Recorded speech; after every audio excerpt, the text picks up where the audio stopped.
उसकी तस्वीरें देखकर अंदर बाहर जाते हुए मुझे ऐसे लग रहा है मेरा बेटा भी अंदर ही है। मैं उसको देख भी नहीं पाई लास्ट। हम उसकी तस्वीर देखने के लिए तरस रहे हैं। एक बार मेरे बेटे को वापस लिया।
नमस्कार, आप सभी का स्वागत है एक्सेलशियर न्यूज़ में। कहते हैं जिस पर बीतती है वही जान सकता है।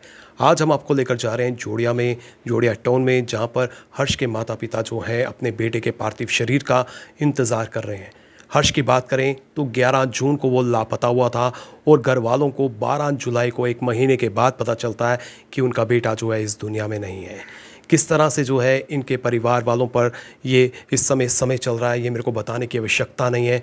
आप सब स्वयं जो है जान सकते हैं, और जिस तरह से इनकी पीड़ा है उसको हम चाहकर भी कम नहीं कर सकते हैं, लेकिन प्रशासन से अपील ज़रूर कर सकते हैं कि इनके बेटे का पार्थिव शरीर जो है इन्हें सौंपा जाए, यहाँ इनके घर में आए, ताकि उसकी अंतिम विदाई जो है वो की जा सके। इस वक्त जो है हर्ष जो लापता हुआ था, बाद में पता चला कि उसकी डेड बॉडी जो है पाकिस्तान में है।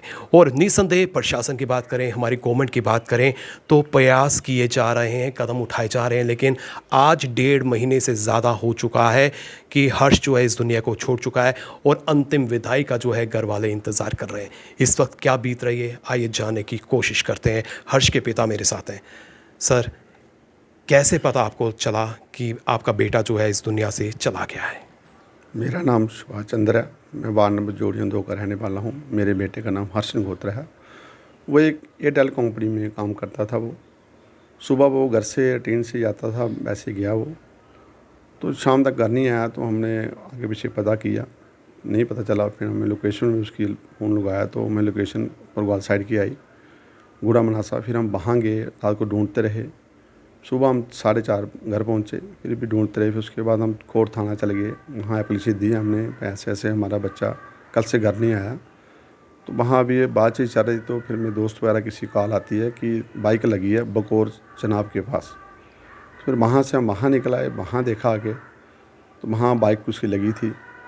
फिर वहाँ से प्रयास शुरू कर लिया हमने। दरिया में टीन से डेली हमारे लोकल लड़के होते हैं, ट्यूबें लेके वो तैरते हैं दरिया में। वो डेली तैरना उन्होंने 2-2 टाइम 3 टाइम। पुलिस वाले की टीम भी आई थी, उन्होंने तैरे थे। वो अपना जो भी लाते हैं कुछ, वो भी 1 दिन 2 दिन लगे रहे। तो हम लगातार 1 महीना उसको चनाब में ढूंढते, आगे पीछे ढूंढा, जहाँ किसी ने जैसे बोला वहाँ चलते ढूंढते रहे। फिर हमने उसकी सिम थी जो उसकी मदर के नाम थी, फिर हमने डुप्लीकेट सिम निकाली। सिम निकालने के बाद हमने जो सिम एक्टिवेट हुई 12 तारीख को, तो उसमें एक व्हाट्सएप मैसेज आया था। उसका आई कार्ड था, जो उसका आई कार्ड का मैसेज किसी ने डाला था। तो जब हमने देखा वो आई कार्ड के मैसेज पे, देखा कि नंबर भी था पाकिस्तान सियालकोट का। फिर हमने बंदे को कॉल किया, उसको कॉल तो फिर व्हाट्सएप कॉल किया। व्हाट्सएप हमारी बात हुई, उन्होंने बताया कि आपका ये बेटे का बॉडी हमें 13 तारीख को मिली थी। सियालकोट के पास नहर है, नहर में उसकी बॉडी थी। तो उसको बॉडी को हमने पुलिस में वहाँ शिकायत दर्ज की, वो हॉस्पिटल ले गए, उसको रखा 13, 14, 15 तक उसको बॉडी को रखा। फिर बॉडी को दफनाया गया। अब बॉडी को वहाँ पर दफना दिया गया है। अब आप चाहते हैं कि वहाँ से जो है बॉडी को जम्मू में लाया जाए, जोड़िया में लाया जाए, ताकि आप अंतिम संस्कार कर सकें? अब हम गवर्नमेंट से अपील करते हैं, प्रधानमंत्री से, विदेश मंत्री से, अपनी आर्मी से, बीएसएफ से, सबसे अपील करते हैं कि मेरे बेटे का बॉडी उसकी हमें मिल जाए। हम उसका सनातन के हिसाब से ऐसे दाह संस्कार कर लें, उसकी जो भी हैं गंगा माता को उसके चरणों में दे दें। हम यही फिर भी आपके माध्यम से यही अपील करते हैं प्रधानमंत्री की, आप सब कर सकते हो, आपके हाथ में है। हम कुछ नहीं मांग रहे हैं गवर्नमेंट से, अपने बच्चे की डेड बॉडी मांग रहे हैं और कुछ नहीं मांग रहे। हम फिर भी अपील करेंगे गवर्नमेंट से, सबसे, आर्मी से, बीएसएफ से, जो भी है, हमारे विदेश मंत्री हैं। एक दिन हमारे एमपी साहब भी यहाँ आए थे, हमने उनको अपील की थी, उनको एप्लीकेशन लिखी थी, ऐसे ऐसे है। फिर उन्होंने सुना है कि हमने उनको आगे भेज दिया उन्होंने। अब यही चाहते हैं हम कि जल्द से जल्द गवर्नमेंट हमारी मदद करे, हमारे बच्चे का सब हमें दे। हम हिंदू रीति रिवाज से जैसे बच्चे का दाह संस्कार करें और गंगा माता को उसकी जो भी अस्थि हैं गंगा माता को चरणों में दें। परिवार ने अपना बेटा खो दिया है, लेकिन इनका कंसर्न केवल इतना है कि जो अंतिम विदाई है वो हिंदू रिचुअल्स के अनुसार जो है वो की जाए, जिस तरह से उसकी बॉडी को, यानी कि हर्ष की बॉडी को पाकिस्तान में दफनाया गया है।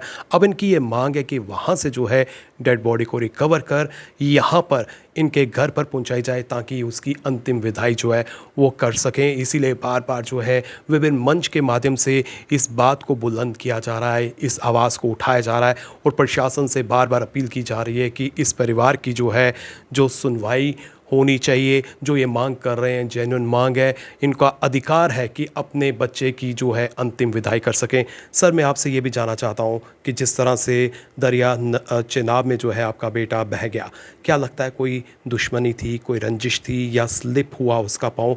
क्या लगता है आपको? अभी ये तो हम कह नहीं सकते कि हम तो साथ में नहीं थे उसके, वो स्लिप हुआ है चाहे किसने फेंका है, ये तो हमने पुलिस स्टेशन में अपनी दे दिया। वो कर रहे हैं अपनी जो भी है उनकी जांच कर रहे हैं वो। अभी तो वही बताएंगे कि क्या है, चाहे अगर बॉडी आती है तो उसकी पोस्टमार्टम रिपोर्ट साथ में होगी, उस पर पता चलेगा उसको क्या हुआ क्या नहीं हुआ। तो ऐसे किसी के साथ दुश्मनी थी नहीं उसकी। तो बाकी हम कह भी नहीं सकते हैं कि ट्रेन से जाता था, क्या पता कोई हो भी सकता, हम नहीं कह सकते इसके बारे में। जांच होनी चाहिए, जांच होनी चाहिए बच्चे मेरे की, बस यही अपील करते हैं। फिर भी बार बार गवर्नमेंट से, प्रधानमंत्री से यही अपील करेंगे हम कि हमारे बच्चे की बॉडी मिल जाए।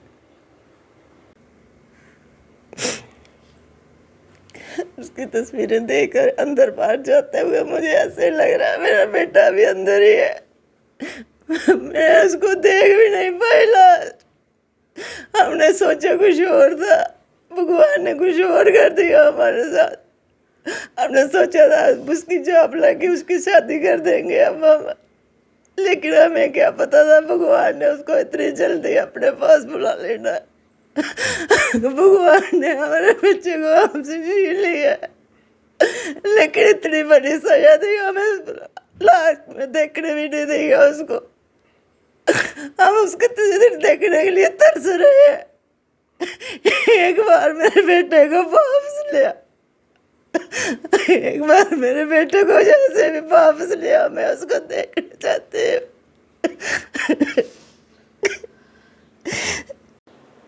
ये हर्ष का कमरा है जो इस वक्त सूना पड़ा हुआ है। ये कमरा जो है परिवार वालों को इस समय काटने को दौड़ रहा है। हर्ष की कमी जो है सबको महसूस हो रही है। हर्ष के शव को बरामद करने की कवायद हालांकि तेज़ हो चुकी है, लेकिन परिवार के सदस्य जो हैं उसी पल का इंतज़ार कर रहे हैं जब हर्ष का पार्थिव शरीर जो है यहाँ पर पहुँचेगा और परिवार वाले जो हैं उसे अंतिम विदाई दे सकें।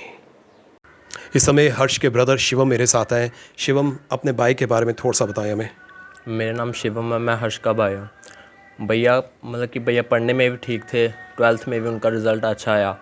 उसके बाद इन्होंने पलवा कॉलेज में एडमिशन ली, फिर उधर अपनी BSc कंप्लीट की। कॉलेज में भी उनका पूरा ठीक रहा, डिसिप्लिन से रहते थे, नहीं कोई कंप्लेन थी नहीं कुछ थी, पढ़ने में पूरे ठीक थे और उसका भी रिज़ल्ट अगस्त में आ गया था।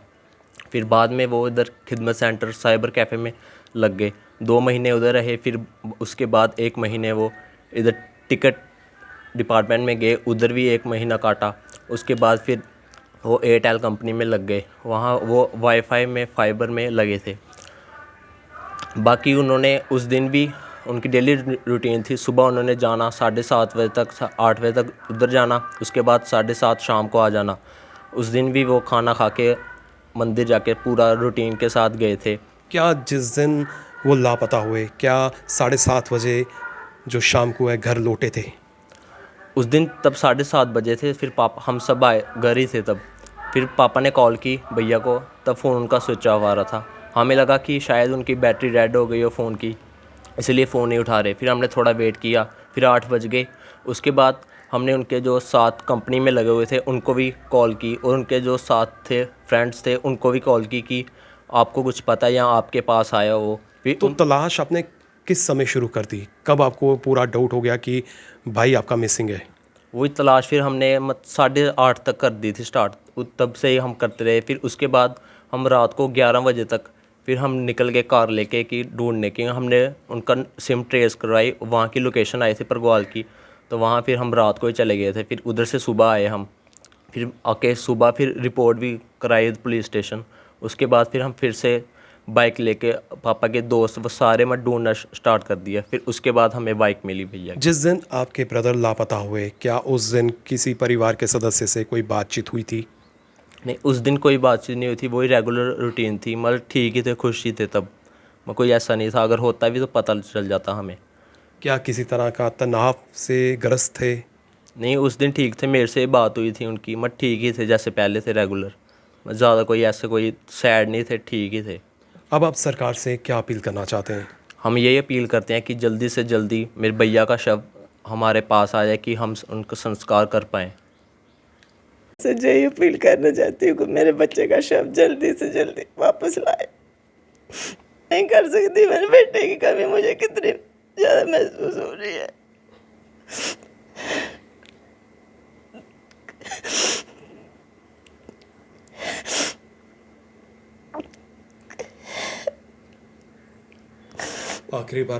आखिरी बार आपसे कब बात हुई थी? वो सुबह जैसे रूटीन से सुबह उठता था, नहा धो के मंदिर जाता था, फिर खाना खा के वो चला जाता था। उस दिन भी ऐसे ही उठा और नहा धो के मंदिर गया कि पूजा की, फिर उसने खाना खाया 8:30 जैसे पहले जाता था, ऐसे ही खाना खा के 8:30 घर से निकल गया था। जैसे फिर रोज जाता था वैसे ही उसी दिन गया। किसने सोचा था कि इनका बेटा जो है इतनी जल्दी इस दुनिया को छोड़ जाएगा? रेगुलर रूटीन में जिस तरह से वो रोज़ निकलता था उसी तरह से जो है 11 जून को भी वो घर से निकला, ऑफिस गया और शाम को जो है लापता हो गया। उसके बाद जो है कड़ी मशक्क़त करने के बाद, 1 महीने की कड़ी मशक्क़त करने के बाद 12 जुलाई को परिवार वालों को पता चलता है कि उनका बेटा जो है इस दुनिया में नहीं है। अब ये परिवार जो है बार बार सरकार से गुहार लगा रहा है, सरकार से मांग कर रहा है कि उसका पार्थिव शरीर जो है इन्हें सौंपा जाए ताकि वह अपने बेटे की अंतिम विदाई, अंतिम संस्कार कर सकें। फिलहाल करण सिंह और मुझे यानी रितेश गुप्ता को दीजिए इजाज़त। नमस्कार।